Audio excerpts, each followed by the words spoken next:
എനിക്കൊരു സൂഫി കഥയാണ് ഇപ്പോൾ ഓർമ്മ വരുന്നത്. മുല്ല നസ്രുദ്ദീൻ്റെതാണ്. മുല്ല നസ്രുദ്ദീൻ ഒരു ദിവസം രാത്രി പുറത്തിരുന്ന് തപ്പിക്കൊണ്ടിരിക്കുന്നു, എന്തോ തിരയുകയായിരുന്നു. സ്വാഭാവികമായി അദ്ദേഹത്തിൻ്റെ സന്തത സഹചാരിയും സുഹൃത്തും അയൽവാസിയുമായിട്ടുള്ള ആൾ വന്നിട്ട് ചോദിക്കുന്നു, മുല്ല എന്താണ് നിങ്ങളിവിടെ തപ്പിക്കൊണ്ടിരിക്കുന്നത്? എൻ്റെ താക്കോല് കളഞ്ഞുപോയി. ആ താക്കോലാണ് ഞാൻ തപ്പിക്കൊണ്ടിരിക്കുന്നത്. എവിടെയാണ് മുല്ല താക്കോല് കളഞ്ഞുപോയതെന്ന് ചോദിച്ചപ്പോൾ എൻ്റെ മുറിയിലാണ് ആ താക്കോല് കളഞ്ഞുപോയത്.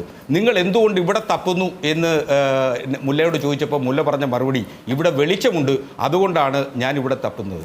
ഇപ്പോൾ വർത്തമാനകാല CPM-ഉം വർത്തമാനകാല ഇടതുപക്ഷവും അതിൻ്റെ ജീർണതയുടെ ഏറ്റവും ആത്യന്തികമായ ഘട്ടത്തിലേക്ക് വന്നിരിക്കുന്നു എന്നുള്ളതാണ് നായാടി മുതൽ നസ്രാണി വരെ എന്ന പ്രയോഗത്തിലൂടെ ഈ പ്രയോഗം നടത്തുന്നത്. ഇതൊരു സോഷ്യലി ഇപ്പം നായന്മാരും ഈഴവരും ഒരുമിക്കുക എന്ന് പറയുന്നത് ശ്ലാഘനീയമായ കാര്യമാണ്.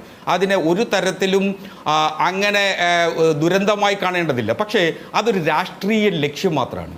ആ രാഷ്ട്രീയ ലക്ഷ്യം, രാഷ്ട്രീയ അജണ്ട വെച്ചുകൊണ്ട് മാത്രമാണ് ഇപ്പോൾ പറയുന്നത്. സാമൂഹികമായി നായരും ഈഴവരും ഒരുമിച്ച് ചേരുന്ന ഒരു തരത്തിലുമുള്ള വർത്തമാനകാല യാഥാർത്ഥ്യം നമുക്ക് മുന്നിലില്ല.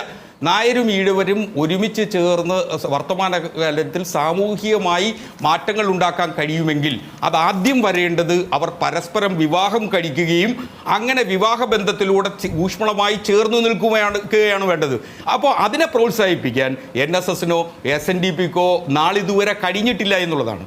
ഇത് മുസ്ലിം ഭീതിയുടെ മതരാഷ്ട്രത്തെ സൃഷ്ടിക്കുന്നതിനു വേണ്ടി വളരെ കൃത്യമായ ഒരു അജണ്ടയോടുകൂടി കാലങ്ങളായി 100 കൊല്ലമായി സംഘപരിവാർ ചെയ്തു വരുന്നത്, ഉത്തരേന്ത്യയിലും ആകമാനം ചെയ്തു വരുന്നത്, ഇന്ന് കേരളത്തിൽ ചെയ്തു വരുന്ന അപകടകരമായ ജീർണതയിലേക്കാണ് ഇന്ന് ഇടതുപക്ഷം ചെന്നെത്തിയിരിക്കുന്നത്. ഇടതുപക്ഷം ചെന്നെത്തിയിരിക്കുന്നു എന്ന് പറയേണ്ടി വരുന്നത് ദൗർഭാഗ്യകരമാണ്. കാരണം